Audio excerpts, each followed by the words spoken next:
Estamos aqui hoje para apresentar uma resenha perante o livro Corpos em Aliança e a Política das Ruas, Nota para uma Teoria Performativa de Assembleia, escrito por Judith Butler. Eu sou Isabela Nogueira. Eu sou Vitória Toledo. Eu sou Matheus Viana. Eu sou Tainara Rodrigues. E eu sou Iris Faria.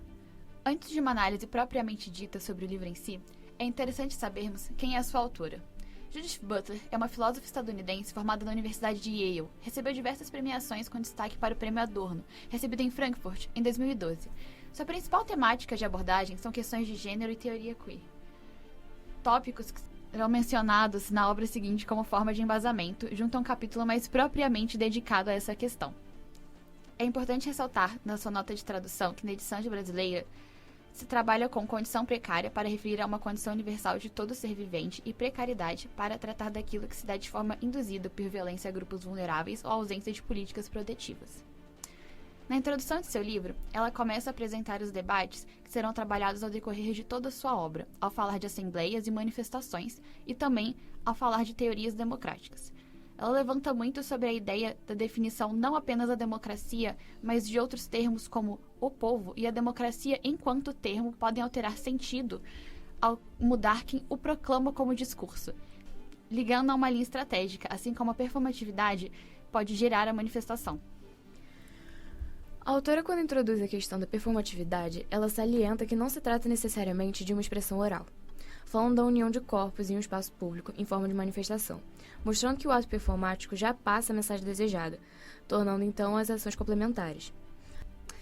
Do ponto de vista, ela diz que essa ação, ao mesmo tempo que é extemporânea, ela é oportuna, causando assim a instauração do corpo no meio do campo político, principalmente quando se trata da vida precária. A vida precária ela é tratada de forma individualista e pessoal, não podendo ser autossuficiente, se tornando o indivíduo, então, potencialmente dispensável para a sociedade. Ela retoma a ideia da manifestação de soberania popular, pois não se age sem as condições para agir, mas muitas vezes tem que se agir para poder adquirir essas condições. A reivindicação das condições para agir e viver. Butler volta na questão do individualismo no lidar com as questões quando fala sobre a vulnerabilidade do eu dentro da sociedade, mostrando novamente a importância da aliança para amenizar tal estado.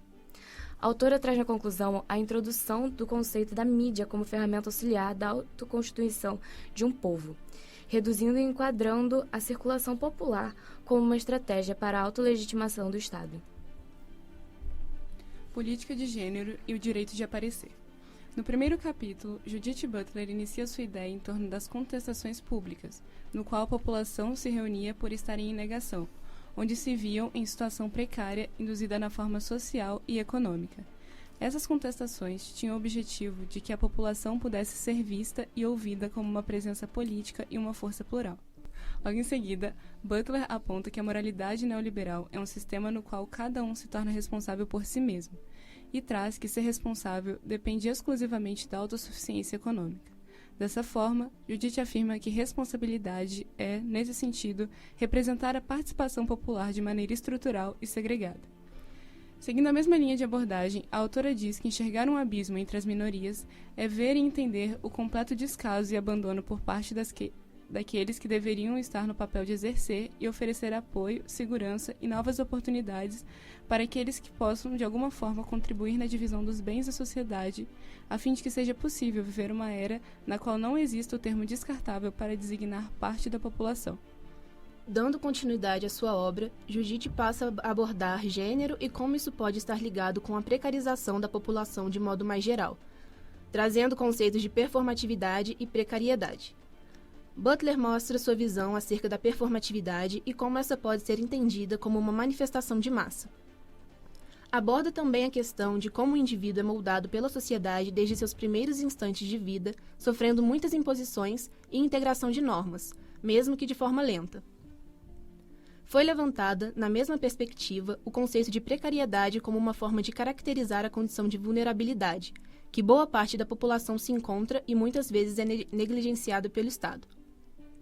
A autora mostra que a precariedade está diretamente ligada às normas de gênero, haja vista que existe uma distinção nos modos de viver uma vida vivível sem que estejam expostos a um risco maior de sofrer violências e negligências. Butler continua seu pensamento, focando agora na questão das assembleias e da participação política na luta para a garantia de direitos. Butler indica que precisamos enxergar os outros como iguais, com um senso de igualdade. São formadas comunidades que se unem em assembleia, em senso coletivo, para lutar por suas causas. A filósofa evidencia que a liberdade de assembleia é crucial para qualquer luta no campo democrático, sendo essa liberdade responsável pelo aparecimento de corpos em praça pública. O que Butler tenta explicar ainda mais é que ninguém tem que ser hostilizado por sua vida precária, por mais ainda que temos que levar em conta que as pessoas precisam ser protegidas e é preciso leis que protejam essas pessoas em situação de vulnerabilidade e um código penal que não deixe brechas para a criminalização da liberdade de assembleia e desses corpos. Corpos e aliança é a política das ruas. Butler inicia o capítulo voltando à ideia de precariedade que vive as minorias. Com isso, a autora defende que para que a luta seja baseada numa experiência de precariedade, para que possa existir uma reivindicação de que as vidas sejam tratadas igualmente e que sejam igualmente vivíveis para todos. Com isso, acabando com a ideia de individualismo, para que possa haver uma expansão do que compreendemos como nós. De antemão, ela compreende as dificuldades também da união social por conta da complexidade de um eu. A complexidade do eu por não ser apenas uma unidade, e sim uma coleção de identidades, sendo assim formando uma aliança e gerando a recusa de se tornar parte secundária de uma minoria que vive em precariedade. O verdadeiro espaço está entre as pessoas, como diz o conceito de polis de Hannah Arendt. Ela diz que a ação e a fala são o que realmente criam um espaço para os participantes para que possam se encontrar de uma forma adequada em qualquer lugar e qualquer tempo. A autora então usa o conceito de polis de Hannah Arendt para dizer que o verdadeiro espaço está entre as pessoas, dizendo que a ação e a fala é o que realmente cria um espaço para a aliança de corpos, devendo sim existir uma existência nas condições materiais para que possa haver uma assembleia. Entretanto, também a presença deve reconfigurar a materialidade. Judith Butler finaliza o capítulo focando em reivindicar o espaço público para si mesmo, com a quebra entre o público e o privado, fazendo que a mídia não tenha como ignorar a existência desse grupo, forçando o mundo a registrar a sua ação revolucionária. Em seu terceiro capítulo, nomeado A Vida Precária e a Ética de Convivência, Judith Butler objetiva abordar obrigações éticas, não só obrigações, mas também as relações e dilemas éticos de caráter global que podem emergir à distância, mas também as relações de proximidade. A autora traz duas de suas preocupações, sendo a primeira sobre a possível capacidade das pessoas responderem de forma ética ao sofrimento distante, o que liga aos dilemas éticos, também trazidos por Butler, que seria a reflexão sobre, por exemplo, acontecimentos ao redor do mundo e a provável responsabilidade em relação a esses acontecimentos. Como se perguntar se o que está acontecendo está tão longe que não pode existir uma responsabilidade por isso, ou o questionamento de talvez poder assumir responsabilidade pelo que está acontecendo. Sua segunda preocupação era acerca do significado perante as próprias obrigações éticas de nos depararmos com uma situação que estamos contra uma pessoa ou um grupo, tendo que ter acesso e contato que não necessariamente foram desejados. Essa preocupação está ligada a uma participação da mídia, que, segundo a autora, é necessário ter atenção. Ela aborda que é necessário estar atento para a participação da mídia, que, como abordado no capítulo, são as formas de apresentação que mostram uma versão da realidade vinda de fora. Essa apresentação e o que é mostrado tem um objetivo, que é nos atingir, e nem sempre existe escolha de quem recebe esses conteúdos ao que irá ver. Para a construção do capítulo, Butler considera os argumentos de dois autores, Emmanuel Levinas e Hannah Arendt. Ambos trazem controvérsias sobre as relações entre ética, proximidade e distância, ao mencionarem a importância ética da passividade, o que pode ser associado com os dilemas éticos, e o valor político da ação, que pode ser correlacionado ao desejo de agir, perante os dilemas e obrigações éticas, apesar da distância. A vulnerabilidade corporal e a política de coligação. Neste capítulo 4, Judith trabalha com 3 tópicos que estão em evidência no seu título: a vulnerabilidade do corpo, as coligações e a política das ruas. A primeira coisa que ela aponta aqui é que não se pode associar nem sempre corpos nas ruas, termo este que ela utiliza bastante para definir a presença corporal nas pessoas como forma de manifestação, como boa ou ruim, já que servem tanto para militares armados ou para manifestações e assembleias. Há também em foco a própria rua como palco, pois ao mesmo tempo em que ela é o meio de mostrar essa performance, é um local que se luta para ter. Ao mencionar o terceiro tópico, a vulnerabilidade, ela o coloca também com essa interdependência.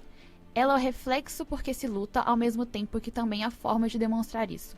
Nesse capítulo, ela une, então, suas 3 ideias: a de que a rua, enquanto infraestrutura, é um meio e também um resultado, de que a exposição corporal é dual a ser uma forma de luta, mas também, muitas vezes, uma necessidade básica, e o quanto isso é conectado aos outros seres humanos, pois o que move essas expressões corpóreas e performáticas são essas coligações humanas. A vulnerabilidade é onde se é visto os problemas e ao mesmo tempo é utilizada como argumento pelo capitalismo para culpar a pessoa pela condição precária em que ela vive.